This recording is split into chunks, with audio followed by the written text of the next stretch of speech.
I trawl up and down the country all the time talking to charities everywhere. And I honestly, I walk into rooms and I see people sat like this. You know, like the weight of the world is on their shoulders, looking as if they've lost hope. And, you know, and usually we have a little bit of a sob together, you know, before we do the rah-rah, because it's almost hard for me to actually kind of comprehend what on earth is going on at the moment. There are all sorts of, we have arguments, my policy officer Kieran over there has come along today. We have arguments back at the office about, is there a concerted attack or is it just incompetence? You know, is it an ideological issue or, well, you're not just paying attention, has this been building up for years? Or, you know, it's really, really hard for me to get my head around. And it's interesting to see if any of you guys have any conclusions about the sort of the environment in which charities find themselves at the moment. I'm not an academic, I'm a practitioner, so as I said, I've worked in charities for 30 years.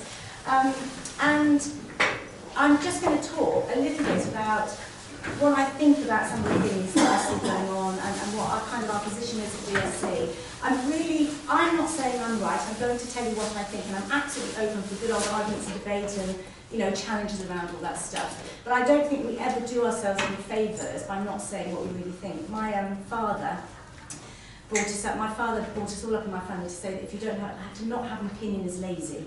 You have to have an opinion. If you change your mind, that's okay, but to sit on the fence is like anathema to my dad. So I'm highly opinionated, but you should meet my sister and my brother. I'm the mild end, Anyway, a couple of things I'm going to say first. Firstly, somebody once said to me, democracy is for minorities, not for majorities. And I was really, really struck by that, actually.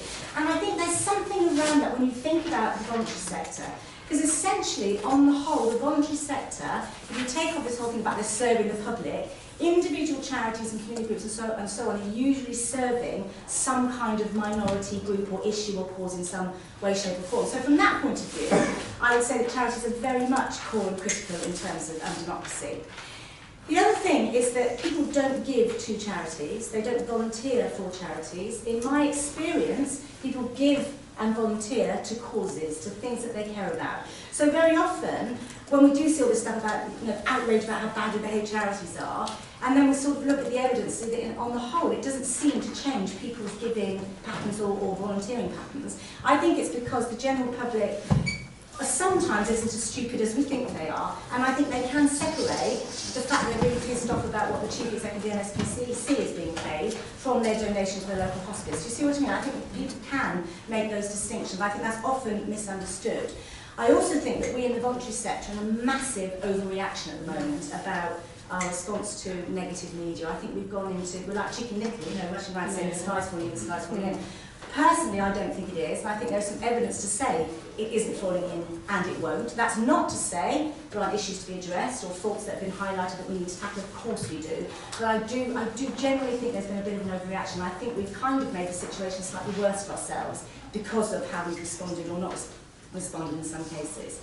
And then the other thing I want to talk about is, or to say, is about evidence and research and data. I'm a massive data fan. Give me a spreadsheet of numbers and I'm really happy. I love looking at that stuff. And of course, Virtual Social Change, my organisation, we have a whole team of researchers based up in our Liverpool office, who all they do all the time is pore over data and information and, you know, look at stuff up there. So we love data and research, which is why what's going on here makes me so angry, because so much of the big debates that are going on around charities at the moment are not being driven by informed debate or qualitative or quantitative research or any kind of sound, cited, solid evidence about all these assertions that are going on around the sector. And literally, doesn't it, Kieran? We go into absolute fury. I've spent the last 2 years in a state of unbounded fury, and I'm about to unleash it all on you. You're so lucky. Literally feeling fury about just the absolutely terrible research that abounds, the tacky rubbish, the back of a fat packet stuff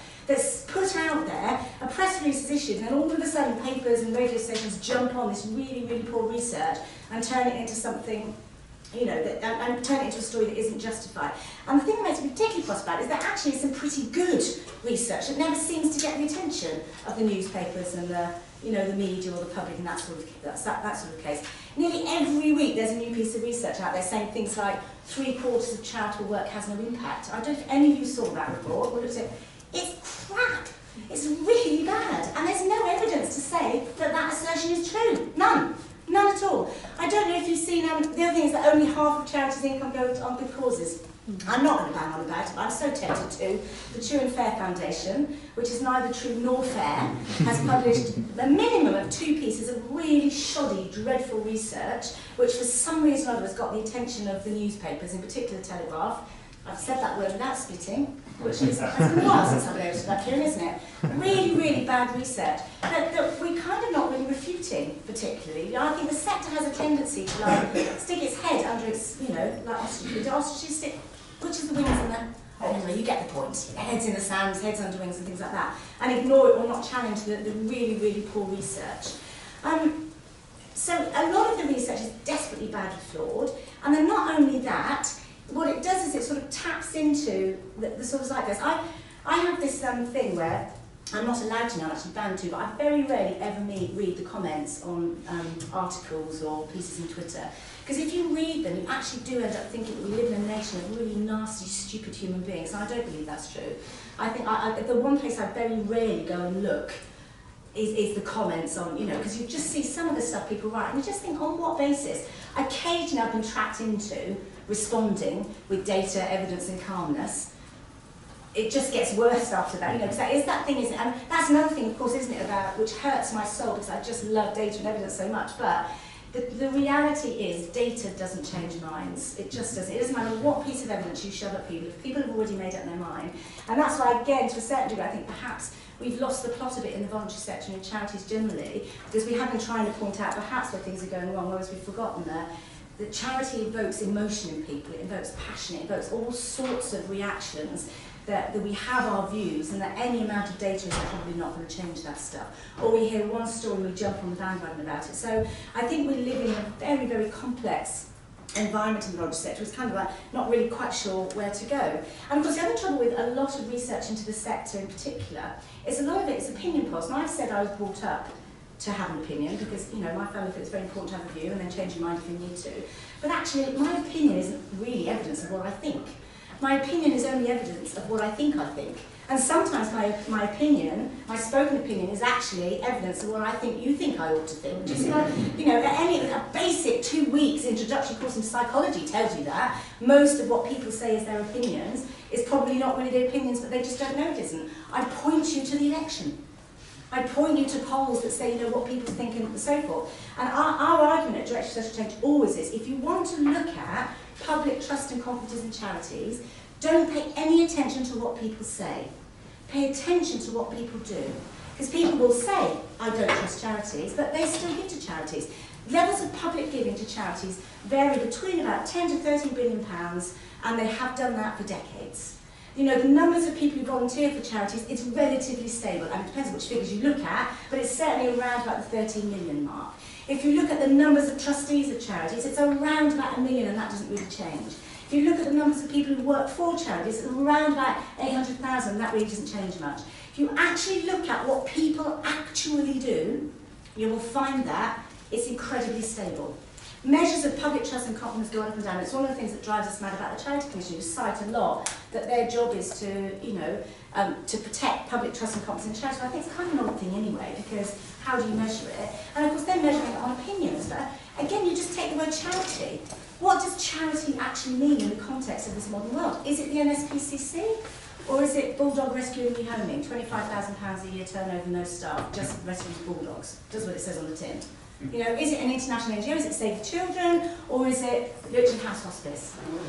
You can't really compare those things, can you? So when we talk about public trust and confidence in charities, again, it kind of gets my, you know this bit that you can have just before you're about to throw up. That bit there. Also, I couldn't have put that thought in your mind, Sarah, should I? Sorry about that. Anyway, it kind of gets my gut going a bit, because actually, they're not even comparing like with like. Who are these charities that apparently people don't trust? Who are these charities that people don't give to? There was this whole thing, it's the whole issue around fundraising. Again, it's another thing that sort of drives me mad. So there's a piece of research that came out that said that, I can't remember who did it now, Kieran, but you'll probably remember. But it basically said that people have stopped giving charities or giving less to charities because they don't trust them anymore. Okay, so this was this evidence that was cited. Which is like, because I like to go to the source, I like to go to the actual report that's written, and then I like to go and have a look at the methodology or the questionnaire that's sent out. often missing, I might add, in a lot of this stuff that goes on. You try tracking the stuff down. But this particular one, the question was something like, if you decided not to give to charity, which of the following reasons is it? Because you don't trust them anymore? Because they didn't ask you? Because you think they're untrustworthy? Because they pay? Nowhere did it say, because you're a tightwad and you don't care about anybody else. Nowhere did it say, because nobody asked me. Nowhere did it say, because I don't care. Nowhere did it say, because I'm a bit broke. Do you see what I'm getting at? Really not proper. So really not thinking about the fact that the reality is some people don't give to charity because they don't believe that charity should exist. Some people don't give to charity because they don't care. Some people don't give to charity because they haven't got enough money, or they don't want to give to charity, or because nobody's asked them. None of these seem to factor into all of this stuff about public trust and confidence in charities. It's weak evidence and weak research. So I would say to you, every single report that you see in the papers coming out, unless you've written it yourself, don't believe any of it. Because most of it is really, really shoddily put together, really, really bad research. It's not only that, we also have to stop perpetuating the myth that public opinion is some kind of almighty truth that we all have to follow. You know, public opinion, back in the day, we still had slavery because public opinion supported it. Back in the day, women didn't have the vote because public opinion said women didn't need to have a vote. Public opinion is what? It's a measure of what people think, or think they think you ought to think. I'm not saying it doesn't have a place, because of course it does. You know, I like as much as anybody to be asked what I think about stuff. But I think anybody who takes what I say and turns it into policy is an idiot, or entirely clever and blessed, actually, with foresight. It's about getting that sort of thing. The fact is that public opinion is of interest, but I don't think policy should be driven by public opinion. I really don't. I think policy should be driven by evidence, by research, by really solid, good old data, albeit that data itself is up for interpretation. The other thing I would say about, because we look at this quite a lot, is that, as I already said, there's a great deal of stability in terms of the voluntary sector generally, actually. There's about 160,000 registered charities, which there have been for decades. You know, it's quite a stable sort of thing. Some, you know, come to life, some die off, and I think to a certain degree that charities, there's a natural marketplace for charities actually. The thing is, charities don't really survive unless they can attract support or beneficiaries. So if nobody wants to use their services, they don't survive. If nobody wants to fund them, they tend not to survive. If nobody wants to volunteer for or support them, they tend not to survive. It's a very natural marketplace. So we do see, I think it's about 6,000 charities a year sort of get deregistered or fall off the end of the register, and roughly about the same amount get started. Now, we also have this thing about the too many charities. We also have, you know, it's not efficient use of time, blah, blah, blah. That, you know, why do people set up charities when somebody they know or care about gets cancer or dies or something like that? And actually, I think what happens is these arguments about charities should be around, you know, efficiency and economies of scale is completely missing the point of democratic endeavour and human beings coming together. You see, the thing is, you can write a cheque to Cancer Research UK if somebody, a member of your family or friend is affected by cancer. And what happens is, that's it. You write a cheque, it goes up. You may even do a bit of fundraising for them. But that's kind of where the relationship ends. If, however, you feel particularly affected by a cause and you decide that, you feel so strongly about this particular issue or this particular cause that you want to set up a charity, what you do is you engage people in it. You knock on the door of your friends and neighbours. You ask them to come and be trustees and to be volunteers. You engage people who may otherwise not actively engage in that issue or that particular charity or that particular cause because you have, it's that kind of human passion. It's because charities aren't about transactions. I don't believe charities are about, there's a problem, deliver a service, be paid to deliver a service. Charities for me are about transformation. Whether, you know that sort of example that's used about the chap who falls in the river. Probably familiar to all of you know, so a chap falls in the river and anybody can fish the chap out of the river. The public sector can fish him out, the private sector can fish him out, a charity can fish him out. But the difference between the private sector and possibly the public sector is what a charity is supposed to do, in my opinion, is to go upriver and find out why he fell in the first place and try and do something about the environment or the set of circumstances that caused him to fall in the river. So for me, that says charities are absolutely about trying to almost do themselves out of business, to try and prevent the very thing that caused them to be in existence in the first place. And we can argue about how, you know, certainly there is an argument to say once you get very big as a charity, things do change, and it does come a little bit perhaps about perpetuating your own existence, but that's normal organisational psychodynamics actually that's going on there, is that the need to survive kind of takes over a bit what we're about, and I think that's a very interesting argument to have. So it's our job as charities, I would argue, absolutely, not just to fish the bloke out, dry him off and send him on his way, but to go out and find out what the problem is in the first place, which is why this move towards silencing charities, this move, the Lobbying Act, which you referred to earlier, and also, of course, the gagging clause by your man, what's his name again? What's that MP? Andy Cameron's. Yeah, what's his fella? Do you know what I'm talking about? This chap who said that... Yeah, that's it, Matthew Hancock. He said that what he wants to do is, so he wants to introduce this measure, so if you get any government funding at all, there's a clause that says you can't lobby against the government. Well, firstly, this is based on a highly dodgy, it's not even a research report, it's a memo written by a chap called Chris Snowden from the Institute of Economic Affairs. I think they should be ashamed of themselves, I mean, it's such even a scientific word in their title, which is basically a polemic. There is no evidence whatsoever to back up the assertion that charities lobby government. It just, on every level, it doesn't make any sense. And yet this has been jumped on, this bandwagon, it's been picked up. You know, the government is like taking this whole thing seriously, this idea that charities shouldn't be able to campaign on behalf of their beneficiaries. But to me, it doesn't make any sense. I think there's something morally and ethically abhorrent in you as an organisation if you know that a policy, a local authority decision or a central government policy is adversely affecting the people you serve and you don't say anything about it. And also, I think there's something completely bizarre about a government or a local authority or a local council that doesn't want to hear that. Because aren't we all in trying to get it better for people? Isn't that what the job is? Isn't that what the thing is? For us all together to solve problems so we don't have people suffering. If you knew that your policies were making life harder for people when that wasn't your intent, wouldn't you want to know that? Apparently not. Apparently that's not okay. Which is why I think Andy, who ran the National Coalition for Independent Action, is absolutely right when he says we need to speak up. I have this whole sort of drama around the fundraising preference service now, whatever your views are about what happened and what should have happened and whatever the reports are that came out, you know, again, actually very disappointing in Sir Stuart Evington, because the report that he published saying that we needed this thing was not very heavy on evidence and data, and it was a lot on opinion and stories and Daily Mail headlines, but that's another story entirely. What was I going to say? I got distracted by being cross about not having enough evidence. What am I talking about? Help me. What the hell am I saying? Dissenting? Voices saying, oh yes, sorry, that's right. It's like, so talking to some of these people involved in this thing that, you know, so the Institute of Fundraising having the code taken over, it's kind of a weird thing because they're a professional body, they've got to have a code anyway, so you can take a code, you have to invent a new one. But like, forgive my language, but these blokes all sat around, sort of like, you know, blah, blah, blah, we've been told to do this by the government. I'm like, you're independent charities, tell them to fuck off. Yeah. It's not for them to tell you what to do, by all means engage with them. Yes, listen, have the arguments, but why are you doing as you're told? I don't understand it. I absolutely don't understand it. And that is not to say that something doesn't need to be done, because of course it does. But dear God in heaven, these people are doing what they're told by a government that, and this is a political point because I was cross with the last lot as well, you know, on what basis are you doing this? They're caving and you know, and rolling up. And then what you get is, you get charities rebelling too late. So you get Leslie Ann under the RNIB, who I'm quite proud of us, basically went to Stephen Dunmore and said, you know, sort of, I'm not giving you £15,000 to set up this service. Or, you know, give me some evidence first about what you're going to do, and plus also you're paying, I can't pay my trustees, but you get to pay your people who sit on this board.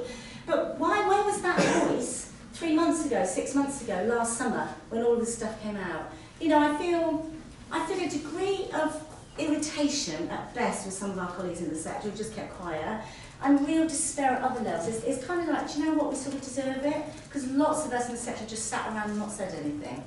Or we bitched to each other down the pub, or, you know, or not the pub if you're not inclined that way. Or we've been driven to drink, in my case. You know, it's that what we've done is we've bitched and whinged and complained behind. But how many of us have actually come out and spoken out ourselves? How many of us actually stood up and said, do you know what, this isn't such a big issue? So now there is this narrative in our country that charities aren't to be trusted. Now there's this narrative that we're out to like pursue the vulnerable. Listen, I know a little bit about what happened at Age Concern UK, and I can tell you, the trustees did not have a meeting with all sat around and say, right, how can we totally, like, you know, like make poor people, make elderly, vulnerable people really, really poor. Like, well, it's just that's nonsense. That's not how it happened. That is not how it happened. Were there some mistakes made? Absolutely there were. But isn't it interesting that in all of this stuff that's going on, if you look at the fundraising scandal, you look at this business about corporate partnerships, who has been gone after is the charities, not the private sector companies. Isn't that interesting? E.ON hasn't been got at. For me, I'm like, age concern, absolutely, you should have had much more robust conversations with E.ON about this relationship. But E.ON, what the hell are you doing? Taking advantage of a charity and those people. Where's been the stories attacking them? Nowhere that I can see. And you see that in all of these things. The fundraising scandal. Where was the attacks on the private sector companies who were, at the root of this? No, it was the charities. Now, don't get me wrong, absolutely accountability. If you subcontract, then you need to take accountability for the behaviour of that subcontractor, I get that. But isn't it ironic that this government, and in fact governments generally, will subcontract to the private sector? Capita Springs, not Capita, is it Capita? Yeah, who did the 2012... G4S, sorry. G4S spring to mind. The government did not take any accountability or responsibility whatsoever for that monumental cock-up where they had subcontracted to G4S. And that's the danger of this subcontracting culture, I think. And what we do is we pass on accountability, which is why I'm on page 6 of 18. Gone off in all sorts of different directions, but let me find other things. What else was I going to say? Oh, yeah. So here's another thing. The Charity Commission is now talking about charging charities. I don't know if any of you are aware of this. So there's this proposition out. In fact, there was a bit of a riot, I think, in Southampton when they sort of went public with. I think one of the scares is they're going to charge small charities £245 or something. 2% of annual budget. 2% of that, yeah. Anyway, don't get me started on that. But what happens? So the Charity Commission has based this idea, or it says it's based this idea of charging charities on a piece of research that it commissioned to find out what the public think about charities, okay? Now, so there was a question which is about trust and confidence in the Charity Commission, but also about whether or not the Commission should charge charities for registration. So the question that was posed was, some regulators are funded by government with the money they raise from taxpayers through taxes. Other regulators are funded by charging a fee to the organisations they regulate. When thinking about charity regulation, which statement do you most agree with? Now, those of you who've got any sort of background in academia here, or even any common sense, can immediately see some flaws with how that question is phrased, I'm sure. But then we go on to the options that they were given. 5 options. To be funded entirely by government, entirely by charities, for government and charities to contribute equally, or for government to pay more than charities, or charities to pay more than government. Again, even in that you can see there are fundamental flaws in that thing. And of course, the finding was that 69% of the public feel that charities should pay for their own regulation. Now, I'm not going to break that apart piece by piece, that question about how badly worded, badly constructed it and all the rest of it. And I apologise if any of you in this room were responsible for it. No, I don't. Shame on you. It completely failed to address the context in which this question was being asked. Or it's not those things like you can get any question, any answer you want if you frame a thing in a certain way. So, for example, I wonder what percentage of the public would have agreed that the Charity Commission should charge charities if the statement had been, the Treasury has made cuts of over 50% to the Charity Commission over the last 5 years. In order to fill the shortfall, the Charity Commission has to charge charities. They've never charged charities before, and any fee paid would come out of charities' funds, most of whom rely on donations from the general public. Do you think, A, that it is... Yeah, I'm not even gonna... I suspect we would have had an entirely different answer, and this is what makes me really mad about the way some of our public policy is being constructed at the moment. But not only that, let's just even imagine that it was a well-constructed piece of research. Let's pretend for a moment that it was. There's a second problem with it. Does it mean that we should do what the public think about what's actually fairly complicated, nuanced issues? I come back to this thing about public opinion and informed opinion. I absolutely think public opinion matters, and maybe in a minute we can have a big debate about, and you can argue about all of this, but actually 53% of the people surveyed in that report had never even heard of the Charity Commission. And of those who had, 71% didn't know them very well at all, or had heard of them but didn't know what they actually did. And this is what we're basing these decisions upon. This is what we're basing policies that we're inventing in the sector on. I find it really, really, really challenging. I mean, it's the same YouGov poll found, I think it's 72% of the public felt that there should be a fundraising preference service. But at no point has anybody explained the implications of that to a lot of the public who, let me tell you, are volunteers and donors and recipients of the and beneficiaries of the work of charities. At no point has that actually been explained to people. And the breathtaking irony of the fact that the pensions opt-in, opt-out that we're now announced, and that was law, isn't it? You've got to, as an employer, have this pension. You have to opt into it immediately, you can subsequently opt out. That's based on good, sound psychological research that says that people are more likely to stay in the scheme if they have to opt out than if they have to opt in. You with me on that? Which is why, of course, those people are campaigning for the law around organ donations to change, and campaigning for a presumption of you will donate, so that you're automatically opted in and you opt out if you don't want to donate your organs, because it works, because we get results from that. The government knows that, which is why it's pushed this sort of thing about pensions. I happen to agree with it. I think that's sound, good common sense. But it doesn't allow us to do it around fundraising, so you have to opt in to be fundraised to. Now this, not for charities, who cares? Nobody cares about charities, but this for beneficiaries could be seriously dangerous.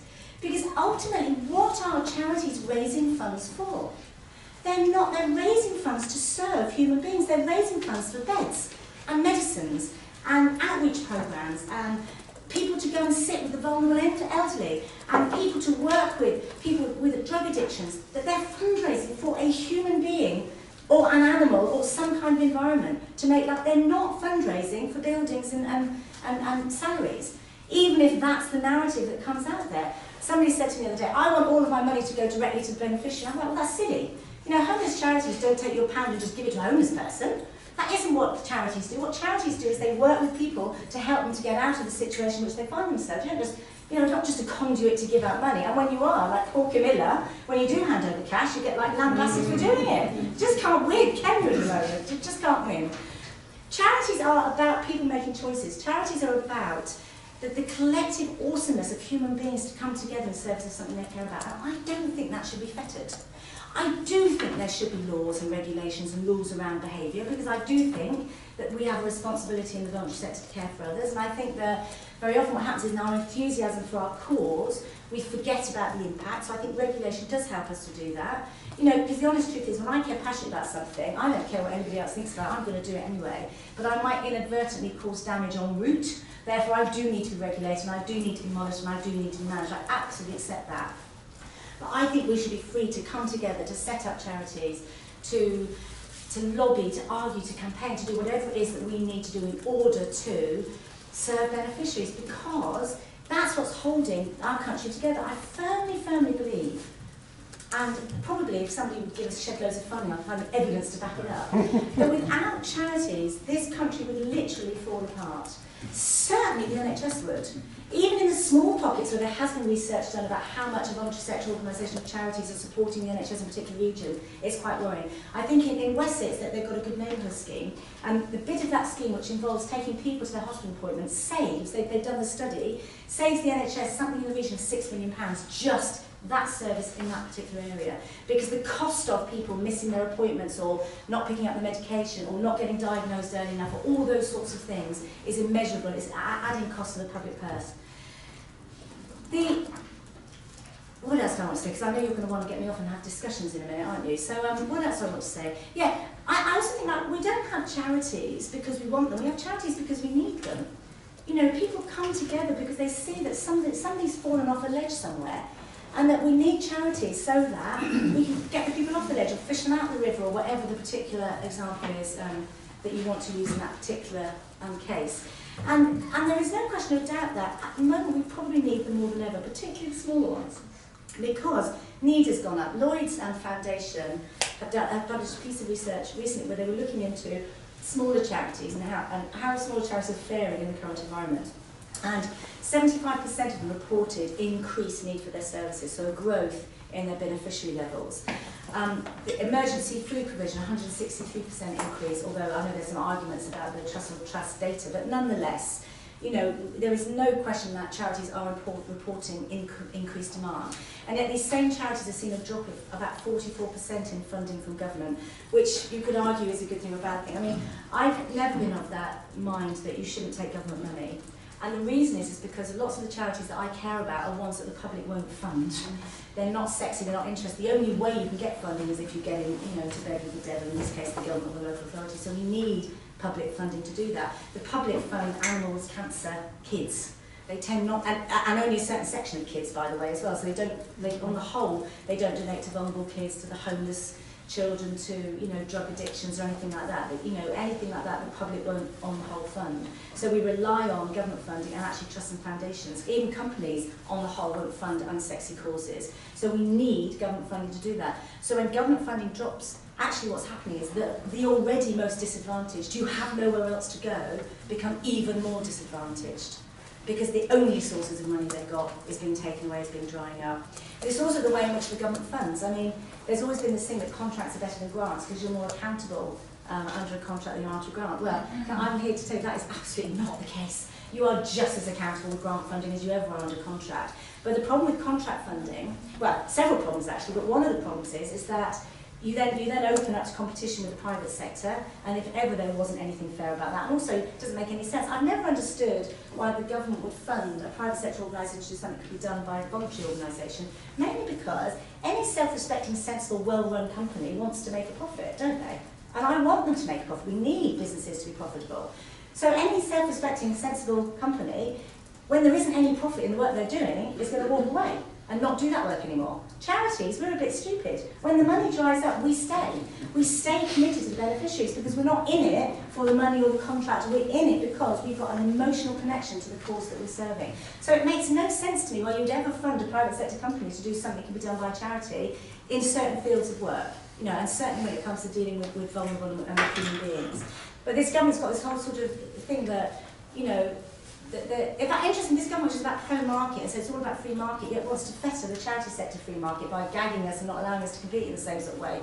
I know, it makes no sense to me. But government grants used to be in the region of about £6 billion to charities, and they've now dropped to about 2.2 billion, which is why, in fact, Directorate of Social Change, Charity Finance Group, Children England, NAFCA, thank you, have come together and we've launched this campaign called Grants for Good, because we're trying to go back to, really it's local authorities, because most funding into our sector comes at local authority level, not at state level, to say that grants are better than funding the sector. And not only because grants, you tend to be driven by beneficiary need, so the client isn't the department that's giving you the money, the client is much more about the beneficiary, but also because it gives you that freedom to innovate and to flex and to actually serve beneficiaries and to solve the problems. I'm going to sort of wind up a bit now.